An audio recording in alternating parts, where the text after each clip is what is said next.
So hello and welcome everyone, this is your friend Nitish Kumar. कैसे हैं आप सभी? आशा करता हूँ स्वस्थ होंगे, मस्त होंगे और अपनी सक्सेस की जर्नी में व्यस्त होंगे। सो चलिए उसी सक्सेस की जर्नी में आज एक और इम्पॉर्टेंट टॉपिक के बारे में डिस्कस किया जाए। सो इस एपिसोड में बेसिकली हम लोग डिस्कस करने वाले हैं सोशल इन्फ्लुएंसेस के बारे में, यानी कि सामाजिक प्रभाव के बारे में। इस टॉपिक के बारे में हम लोग इसमें डिटेल में डिस्कस करने वाले हैं कि सोशल इन्फ्लुएंसेस का एक इंडिविजुअल के लाइफ में क्या इफेक्ट पड़ता है, उसके करेक्टर, बिलीफ, एटीट्यूड में क्या इफेक्ट पड़ता है। इसके बारे में हम इस एपिसोड में डिटेल में डिस्कस करने वाले हैं। इसके पिछले वाले एपिसोड में हम लोगों ने साइकोलॉजी के बहुत सारे टॉपिक्स को डिस्कस किया है। उन सभी टॉपिक्स के लिंक आपको डिस्क्रिप्शन बॉक्स या आई बटन में मिल जाएंगे।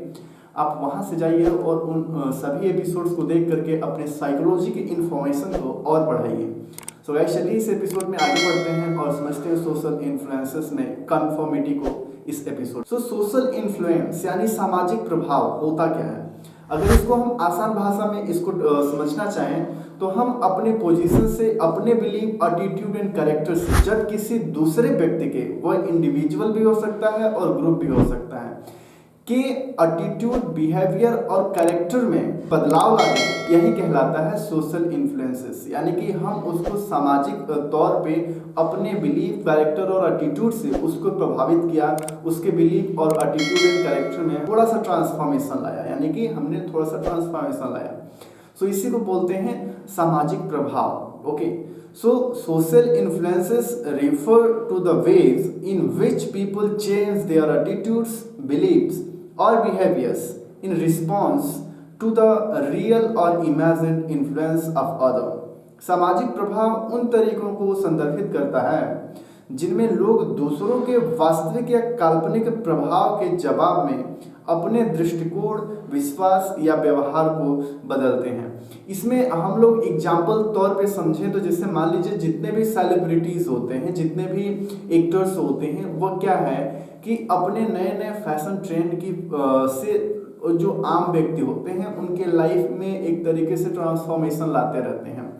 जब कोई व्यक्ति एक अलग लेवल पे सक्सेस हो जाता है, अपने लाइफ में एक अच्छे मुकाम को हासिल कर लेता है, तो उस सक्सेस को पाने वाले लोग बहुत सारे होते हैं, ठीक है, तो उनसे वो प्रभावित हो जाते हैं, उनसे वो इन्फ्लुएंस हो जाते हैं और उनके बिलीफ, एटीट्यूड एंड कैरेक्टर में थोड़ा सा ट्रांसफॉर्मेशन आ जाता है, थोड़ा सा बदलाव आ जाता है। तो ये क्या कहलाता है? यही कहलाता है सोशल इन्फ्लुएंसेस, यानी कि दूसरों को देख करके प्रभावित होना। अगर हम मेन कीज की बात करें कि सोशल इन्फ्लुएंसेस में मेन की क्या होती हैं जो कि लोगों को प्रभावित करती हैं, लोग उससे प्रभावित होते हैं।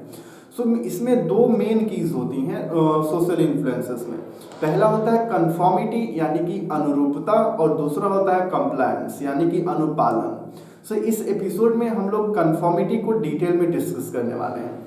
सो चलिए आगे बढ़ते हैं और समझते हैं कन्फॉर्मिटी क्या होता है। तो अगर हम कन्फॉर्मिटी के डेफिनेशन की बात करें, अनुरूपता की परिभाषा की बात करें, तो इसको इस तरीके से परिभाषित किया जा सकता है कि अनुरूपता से तात्पर्य है कि किसी समूह के मानदंडों या अपेक्षाओं के अनुरूप अपने व्यवहार या विश्वास को समायोजित कर लेना। यानी कि जब हम अपने बिलीफ को, अपने व्यवहार को यानी कि बिहेवियर को किसी दूसरे के अनुसार, कि वो दूसरा कोई इंडिविजुअल हो सकता है या कोई ग्रुप भी हो सकता है, उसके अनुसार अपने बिलीफ में चेंज कर लेते हैं, बिलीफ को चेंज करके रिस्पॉन्स देते हैं, ठीक है। सो यही क्या कहलाता है? अनुरूपता कहलाता है। So conformity refer to adjusting one's behaviour और beliefs to align with group norms और एक्सपेक्टेशन।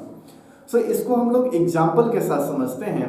जैसे मान लीजिए एक क्लास की कल्पना करिए, उस क्लास में एक टीचर है, मैथमेटिक्स के टीचर हैं। वे सभी लोगों से एक क्वेश्चन पूछते हैं कि इस क्वेश्चन का आप सभी को जवाब देना है, और उस क्लास में बहुत सारे बच्चे हैं और एक आप उसमें से हैं, ठीक है। आपको उस क्वेश्चन का आंसर आता है, एकदम सही सही आता है, ओके। लेकिन जब बारी आती है उस क्वेश्चन का आंसर देने की, तो क्या है कि उस क्वेश्चन का आंसर जो और सारे स्टूडेंट होते हैं वे अलग अलग देते हैं। क्या? उस क्वेश्चन का आंसर और बाकी जितने स्टूडेंट होते हैं आपके क्लास में वो अलग अलग देते हैं।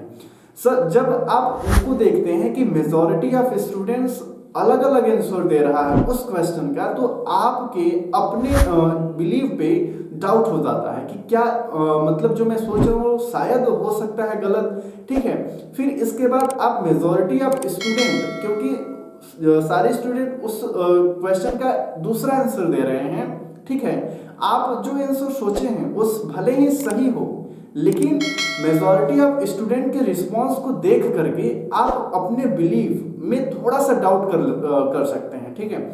और उस मेजॉरिटी में फिट करने के लिए खुद को आप उस मेजॉरिटी ऑफ स्टूडेंट के हिसाब से आंसर देंगे, क्योंकि उन लोगों के समूह यानी कि जो स्टूडेंट का समूह था एकजुट होकर के अलग अलग आंसर देता चला जा रहा था, एक तरफा मतलब उनका आंसर आगे बढ़ता चला जाता था। लेकिन यहाँ पे आपने भी ठीक वैसा ही किया कि हो सकता है कि जब सारे लोग एक ही तरीके का आंसर दे रहे हैं जो कि अलग है, डिफरेंट है, तो मैं ही गलत हो सकता हूँ, मेरा ही बिलीफ हो सकता है कि गलत हो।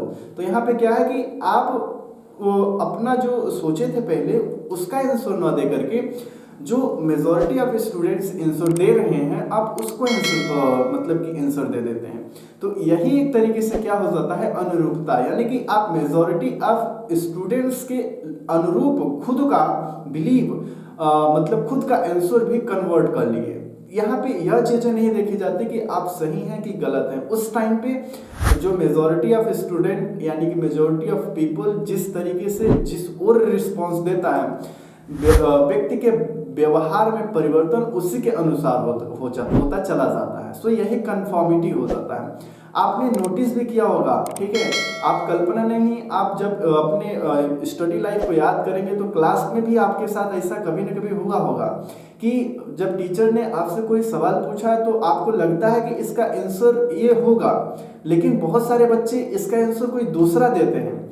तो क्या है कि आपको अपने आंसर पे डाउट हो जाता है, तो आप अपने आंसर को बदल के वो जो लोग होते हैं, जो स्टूडेंट्स होते हैं, अलग अलग आंसर देते रहते हैं, आप वही आंसर फिर से आप अपना रिपीट कर देते हैं। और रिजल्ट क्या निकलता था कि ओ मतलब कि मैं सोच रहा था कि ये आंसर होगा, लेकिन मैंने उसके चक्कर में ये आंसर दे दिया और मैं भी गलत हो गया, ठीक है, राइट। तो यही होता है कंफर्मिटी, यानी कि एक majority of group, majority of people, majority of student के प्रेशर में आकर के, दबाव में आकर के, ठीक है, कि वैसे लोग ऐसा कर रहे हैं, तो अपने व्यवहार में, अपने बिहेवियर, अपने थॉट, अपने बिलीफ में, अपने कैरेक्टर, अपने एटीट्यूड में परिवर्तन हो जाता है। परिवर्तन कर लेना यही क्या कहलाता है, अनुरूपता कहलाती है। यानी कि उनके अनुरूप खुद को ढाल लेना, उनके अनुरूप खुद को आगे मतलब कि लीड कर देना। तो मुझे आशा है कि आपको कंफर्मिटी तो क्लियर हो गया होगा कि अनुरूपता क्या है, इसमें कोई डाउट नहीं होगा। तो गाइस आज के इस एपिसोड में बस इतना ही रखते हैं, मिलते हैं नेक्स्ट एपिसोड में। कंफर्मिटी से रिलेटेड एक एक्सपेरिमेंट हुआ, उस टॉपिक के साथ हम लोग मिलेंगे और उसमें डिटेल में डिस्कस करेंगे कि कंफर्मिटी से रिलेटेड जो एक्सपेरिमेंट हुआ, उस एक्सपेरिमेंट को किया था एस सोलेमन ने, ठीक है, उसको हम लोग नेक्स्ट एपिसोड में डिस्कस करेंगे। तो इस एपिसोड में हम लोगों ने कंफर्मिटी यानी कि अनुरूपता के बेसिक कंसेप्ट यानी डेफिनेशन और एग्जाम्पल को समझा। सो कीप साइनिंग गाइस, पढ़ते रहिए, मुस्कुराते रहिए और हंसते रहिए और अपने सक्सेस की जर्नी में बढ़ते रहिए। आपने अभी तक इस चैनल को सब्सक्राइब नहीं किया तो चैनल को सब्सक्राइब कर दीजिए, वीडियो को लाइक कर दीजिए और दोस्तों के पास शेयर कर दीजिएगा। ये चैनल आपके लिए बहुत ही हेल्पफुल साबित होगा, क्योंकि साइकोलॉजी से रिलेटेड डे टू डे मैं इस चैनल पे अपडेट रहता हूँ, नए नए टॉपिक्स आपके लिए लेकर के आता रहता हूँ। So guys keep signing, love you.